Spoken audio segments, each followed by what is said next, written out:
தமிழகத்துக்கு 11 லட்சம் கோடி ரூபாய்க்கான திட்டங்களை இதுவரை மத்திய அரசு வழங்கியுள்ளதாக மத்திய இணையமைச்சர் எல் முருகன் தெரிவித்துள்ளார்.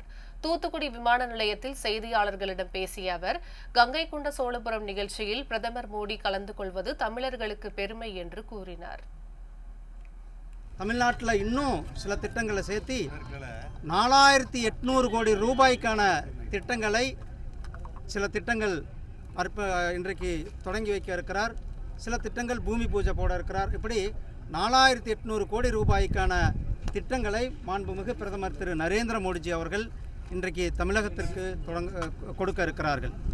மாண்புமிகு பிரதமர் திரு நரேந்திர மோடிஜி அவர்கள் ஆப்ரேஷன் சிந்தூரினுடைய மிகப்பெரிய வெற்றிக்கு பிறகு முதல் முறையாக இன்றைக்கு தமிழகத்திற்கு வருகிறார். அவரை வரவேற்பதற்கு நாம் எல்லாம் மகிழ்ச்சியோடு காத்து கொண்டிருக்கின்றோம். மாண்புமிகு பிரதமருடைய வருகை இன்றைக்கு இந்த பகுதி நம்மளுடைய தூத்துக்குடியே ஒரு விழாக்கோலம் பூண்டிருக்கின்றது. நம் மாண்புமிகு பிரதமர் திரு நரேந்திர மோடிஜி அவர்கள் தமிழகத்திற்கு எப்பொழுதெல்லாம் வருகிறாரோ அப்பொழுதெல்லாம் பல ஆயிரக்கணக்கான கோடி ரூபாய்க்கான பல லட்சம் கோடி ரூபாய்க்கான திட்டங்களை நமக்கு கொடுத்திருக்கிறார். 2014 இன்னைக்கு வரலுமே கிட்டத்தட்ட 11 லட்சம் கோடி ரூபாய்க்கான திட்டங்களை தமிழ்நாட்டுக்கு கொடுத்துருக்க. போன மார்ச் மாதம்தான் நம்மளுடைய தமிழ்நாட்டிற்கு வந்துட்டு பாம்பன் பிரிட்ஜை நமக்கு தொடங்கி வைத்து பல திட்டங்களுக்கு அடிக்கல் நாட்டியிருக்கிறார்.